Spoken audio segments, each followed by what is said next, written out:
سلام به همگی.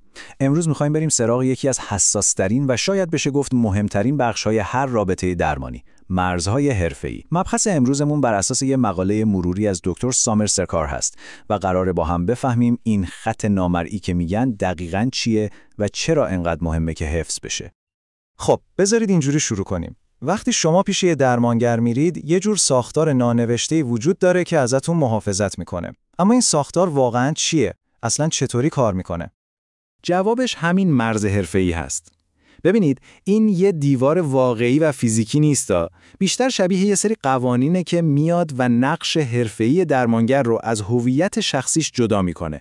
حالا هدف اصلیش چیه؟ خب اینکه یه فضای امن برای هر دو طرف بسازه، ولی مخصوصاً برای شما، یعنی کسی که برای درمان مراجعه کرده. خیلی خوب، پس بیایید یکم عمیق‌تر شیم و ببینیم این چارچوب امنیتی دقیقاً شامل چی میشه و چرا انقدر برای یه رابطه درمانی سالم حیاتیه. نکته کلیدی دقیقاً همینه. تمام این ساختار، یعنی از اول تا آخر، برای محافظت از بیمار طراحی شده.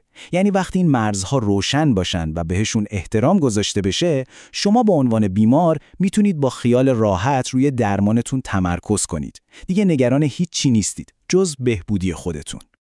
خب، اینجا میرسیم به یه تفاوت خیلی مهم. ببینید، هر وقت که یه درمانگر از این استانداردها یکم فاصله میگیره، لزوماً به این معنی نیست که کار بدی کرده یا آسیبی زده. اما خط بین یه عبور بی خطر و یه نقض واقعاً آسیبزا میتونه به باریکی یه مو باشه.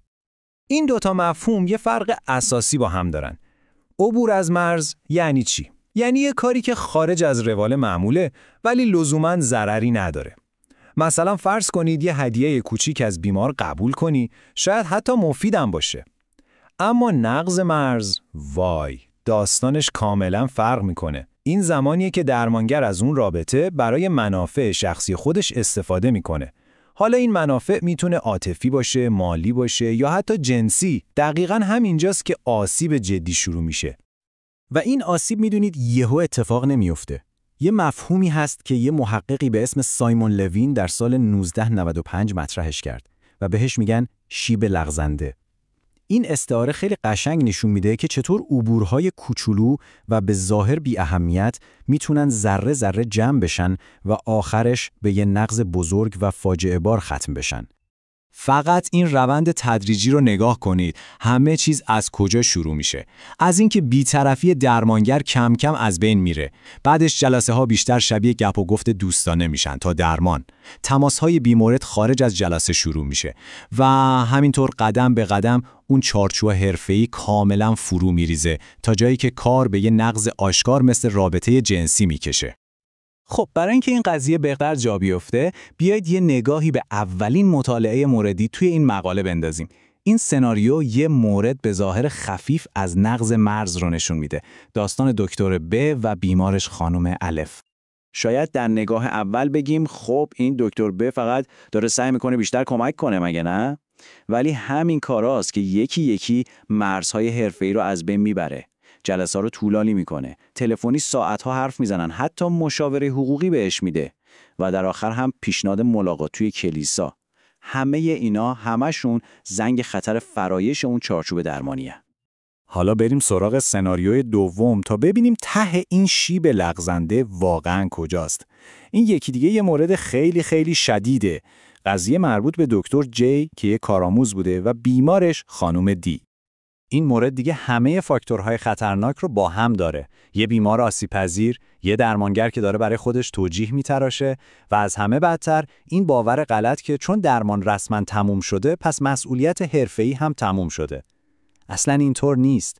حتی اگه این رابطه به قول خودشون با رضایت طرفین باشه و بعد از تموم شدن جلسات اتفاق بیفته، اون آسیب عمیق روانی سر جای خودشه.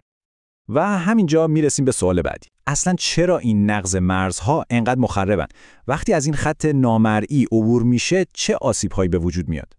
نکته اصلی اینجاست. توی یه رابطه درمانی قدرت هیچ وقت برابر نیست. همیشه یه عدم تعادل وجود داره. بیمار آسیب پذیره و به درمانگرش اعتماد کامل کرده. دقیقاً به همین دلیله که کلمه رضایت اینجا تقریباً هیچ معنایی نداره. جالبه بدونید که توی خود مقاله این وضعیت به زنای با مهارم تشبیه شده. یعنی یه جایی که اعتماد به وحشتناکترین شکل ممکن ازش سوء استفاده میشه. و اینا فقط یه گوشه از آسیب‌های وحشتناکیه که به بیمار وارد میشه. از آشفتگی شدید عاطفی و حس گناه بگیر تا افسردگی‌های عمیق و حتی خودکشی. این اتفاق نه تنها کل پروسه درمان رو نابود میکنه، بلکه از اون بدتر کاری میکنه که اون آدم دیگه نتونه به هیچ کس، به خصوص به متخصصا، اعتماد کنه. خب با این همه پیامد جدی، سوال اصلی اینه چطور میشه جلوی این فاجعه ها رو گرفت؟ اصلا مسئولیت حفظ این مرزها با کیه؟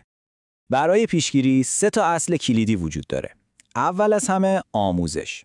یعنی درمانگرها باید یاد بگیرن که به وجود اومدن احساسات شدید توی اتاق درمان کاملا طبیعیه، اما عمل کردن به اونها هرگز و هرگز قابل قبول نیست.